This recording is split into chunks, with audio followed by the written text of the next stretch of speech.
Assalamualaikum warahmatullahi wabarakatuh. Selamat pagi.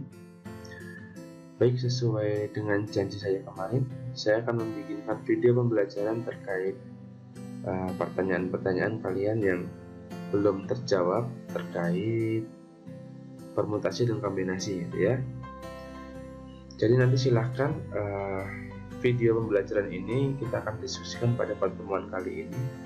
Silahkan dilihat, dipahami, dan juga didiskusikan jika masih ada yang belum kalian pahami, gitu ya. Oke, kita mulai. Kemarin ada 3 pertanyaan. Untuk pertanyaan yang pertama yaitu dari Alivia, kalau tidak salah ya. Bagaimana membedakan penggunaan rumus permutasi nomor 1, nomor 2, dan juga 4 di dalam soal, gitu ya. Jadi sebelum kita bahas, kita review dulu. Untuk rumus permutasi nomor 1 itu bunyinya seperti ini. Jika n objek berlainan disusun r objek, maka banyak susunan dapat ditentukan dengan rumus NPR. Jadi r dari permutasi r dari n, gitu ya bacanya, sama dengan n faktorial bagi n min r faktorial. Kemudian untuk rumus permutasi nomor 2 itu sama halnya dengan nomor 1, hanya saja untuk r objek yang disusun tadi itu jumlahnya sebanyak n, jadi n sama dengan r, gitu ya. Jadi kalau menemui kasus seperti itu bisa di r-nya diganti dengan n. Nah, ini jadi nanti bisa diganti jadi n faktorial per 0 faktorial, itu sama dengan ini sama dengan harusnya menjadi n faktorial. Jadi 0 faktorial itu sama dengan 1, ya.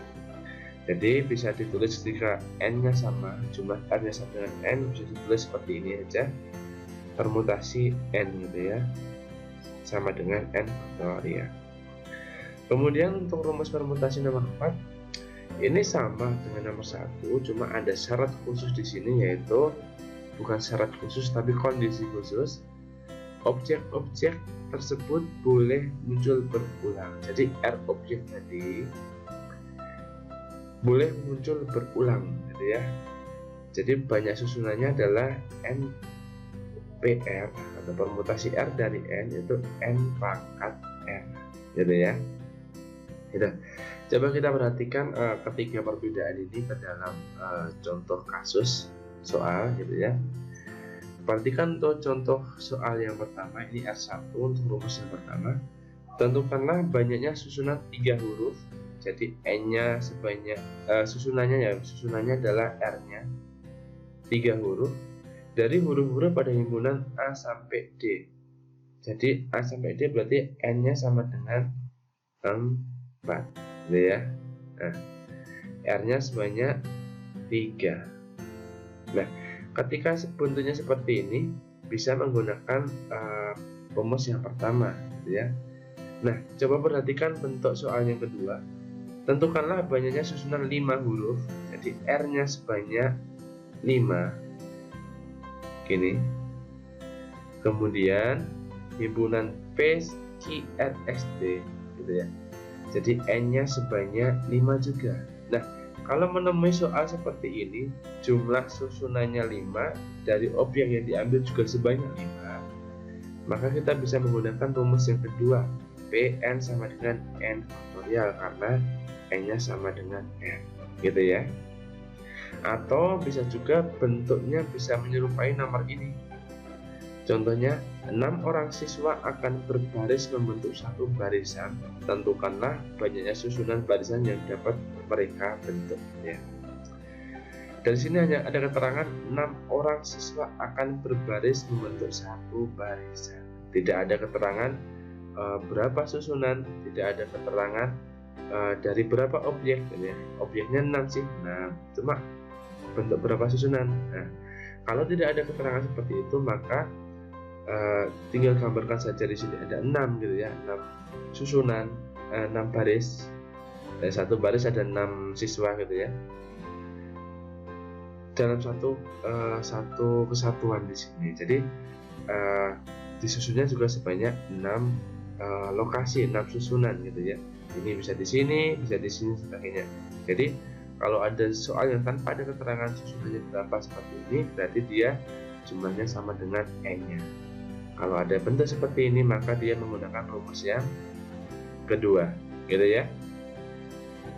Selanjutnya, kita masuk ke penggunaan rumus yang keempat. Seperti yang saya sampaikan tadi, sama halnya dengan yang pertama, saja ada kondisi khusus, objek yang disusun boleh berulang, gitu ya. Ingat, objek yang disusun, bukan jumlah semua objeknya, hanya objek yang disusun ya. Perhatikan soal nomor ini, R4 ini. Tentukanlah banyaknya susunan 3 huruf dari huruf-huruf pada himpunan A, B, C, D, E jika huruf-huruf itu boleh muncul berulang. Nah, di sini enak ketika ada soal keterangannya boleh muncul berulang. Jadi kalau ada soal seperti itu, langsung kita bisa menggunakan rumus yang keempat. Ya. Tapi kalau tidak ada keterangan seperti contoh yang berikutnya ini, tentukanlah banyaknya bilangan yang terdiri dari 5 angka yang angka-angkanya disusun dari angka 3 dan 4. Nah, jadi angkanya hanya ada 3 dan 4. Padahal di sini ada 5 angka yang akan dibentuk. Misalkan 5 angka seperti ini. 1, 2, 3, 4, 5. Jadi 5 angka. Tapi angkanya yang diisi untuk ini hanya 3 dan 4. Jadi bisa kemungkinan ini 3, ini 4, oh ini 3 lagi, ini 4 lagi, atau sebagaimana. Jadi pasti akan mengulang antara 3 dan 4-nya. Nah, ini seperti ini bisa menggunakan rumus yang keempat, itu ya. Jadi karena susunan huruf yang dipilih itu boleh berulang. Oke, contoh satu lagi. Suatu paket soal pilihan ganda sebanyak 4 nomor dengan pilihan jawaban A, B, C, D, E.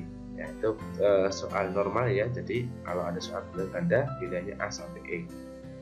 Jika siswa diminta menyilang salah satu pilihan yang dianggap paling benar, maka tentukanlah banyaknya formasi jawaban. Nah, kalau kita memilih soal, misalkan ada soal nomor 1, 2, 3, dan 4 gitu. Satu soal misalkan jawaban benarnya adalah satu saja, hanya satu gitu ya. Hanya satu pilihan yang benar.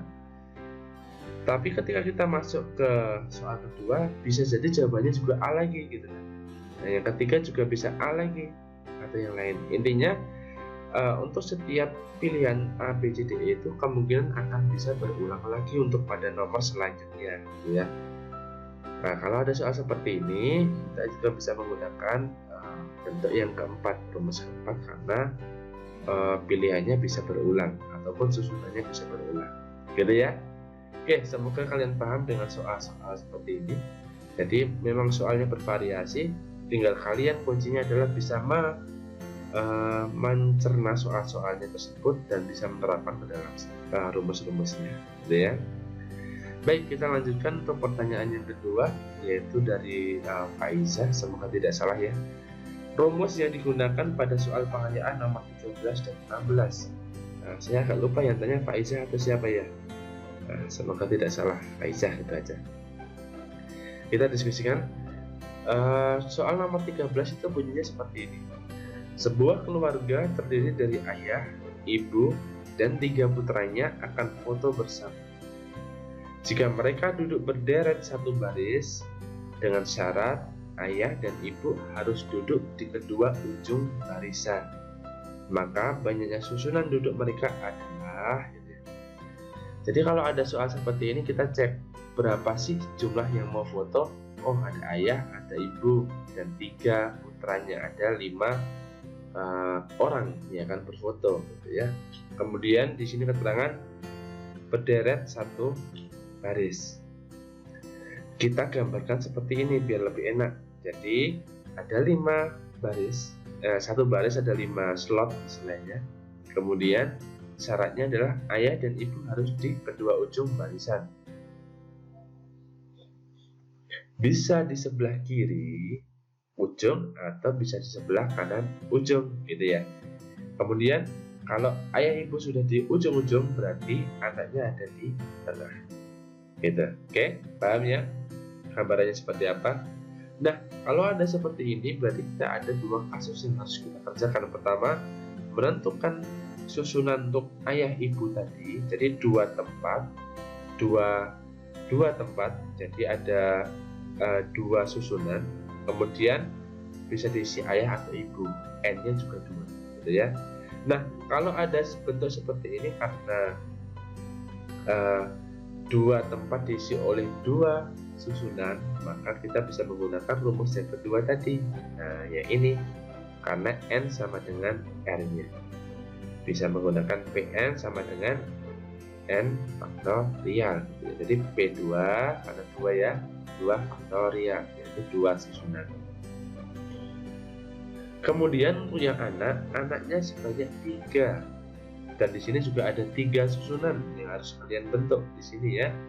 Berarti karena N sama dengan R, maka kita sudah menggunakan rumus yang sama nomor 2. Paham ya? Kemudian karena kedua kejadian ini, kasus yang pertama kedua itu harus semuanya terjadi, artinya semuanya harus ikut foto, maka kita kalikan. Jadi P2 kalikan P3 sama dengan 2 kali 6 sama dengan 12 susunan. Gitu ya. Selanjutnya pertanyaan nomor 16. 5 orang pria dan 5 orang wanita tegak berderet dalam satu barisan. Ini sama ini kasusnya sepertinya.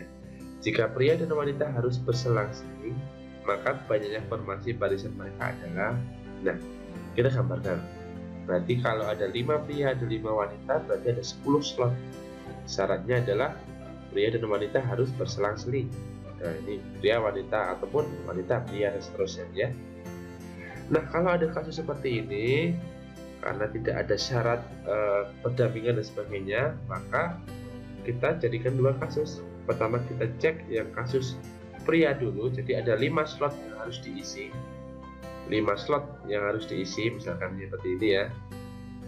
Nah, karena 5 slot yang harus diisi dan wanitanya, prianya juga ada 5, maka N sama dengan R. Kita menggunakan rumus yang kedua, sama, gitu ya. Kemudian yang wanita juga ada 5 slot dan juga 5 wanita, maka juga menggunakan rumus kedua, ketemu 120 juga. Nah, karena kedua kejadian ini harus terjadi, artinya mereka harus berderet seperti ini, ya, harus tegak berderet, berselang-seling gitu ya.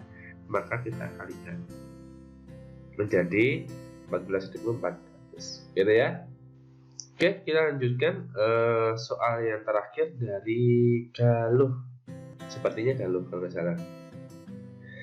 Cara membedakan soal menggunakan permutasi atau kombinasi jika tidak ada keterangan memperhatikan urutan, gitu ya. Nah, kalau kita perhatikan di dalam modul, di dalam buku ataupun internet, mesti perbedaannya lebih ke definisi, yaitu permutasi susunan objek yang memperhatikan urutan. Jadi kuncinya memperhatikan. Ataupun kombinasi susunan objek yang mengabaikan urutan atau tidak memperhatikan, gitu ya. Nah, selain dari definisi itu, kadang kita masih bingung maksudnya gimana. Kalau ada soal itu yang menentukan gimana kalau nggak ada keterangan memperhatikan urutan, gitu ya. Nah, ada satu trik lagi seperti ini. Jadi ketika ada unsur yang sama dalam satu kejadian, kita balik. Gitu ya. Ketika kita balik, misalkan unsur yang sama itu dalam satu kejadian itu A sama B. A dulu sama B dulu, gitu ya. Kita balik menjadi BA. Ini konsep dulu. Kalau kita balik itu sama saja, maka tidak sama, maka dia berarti memperhatikan urutan. Jadi tidak boleh bolak-balik, gitu ya. Kalau gitu dia berarti permutasi. Nah, kalau dia dibalik sama saja, gitu ya. Ketika A sama B kita balik menjadi BA, itu sama saja, berarti nggak perlu ada urutan, nggak memperhatikan urutan, gitu ya. Berarti dia menggunakan kombinasi. Oke, biar lebih paham kita langsung ke soal untuk menerapkan trik yang tadi ya. Soal yang pertama, dari 5 calon dipilih 3 orang. Jadi N-nya sebanyak 5, dipilih 3. Nah, 3 ini untuk menjadi ketua, sekretaris, bendahara. Banyaknya susunan pengurus yang mungkin adalah, nah kita menggunakan trik yang kedua ini tadinya. Unsur yang sama itu adalah unsur yang dipilih tadi, yang disusun ataupun dipilih. Jadi tiga ini yang dipilih, unsur yang sama, menjadi ketua, sekretaris, bendahara. Nah, misalkan yang 3 orang itu yang dipilih adalah namanya A, B, dan C. Jadi A, B, dan C yang dipilih. Yang ketuanya adalah yang A, misal A, sekretaris, bendahara, gitu ya. A, B, C. Kalau kita balik, misalkan A, B, C kita balik menjadi B, A, C dengan posisi yang sama, yaitu A, ketua, sekretaris, bendahara. Ketika kita balik, apakah masih sama?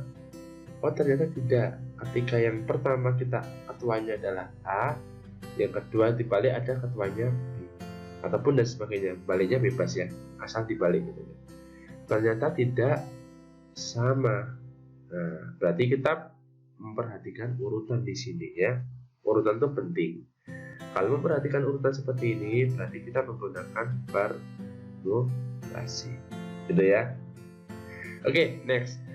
Dari 5 orang calon dipilih 3, masih konteks yang sama ya. 5 orang dipilih 3 untuk mewakili dalam kegiatan Olimpiade Matematika.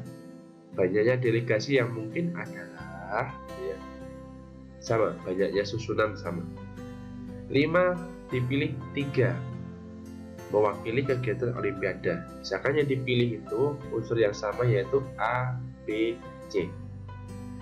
Seperti ini, 3 orang mewakili Olimpiade. Nah, ketika kita balik menjadi B, A, C, sama enggak toh?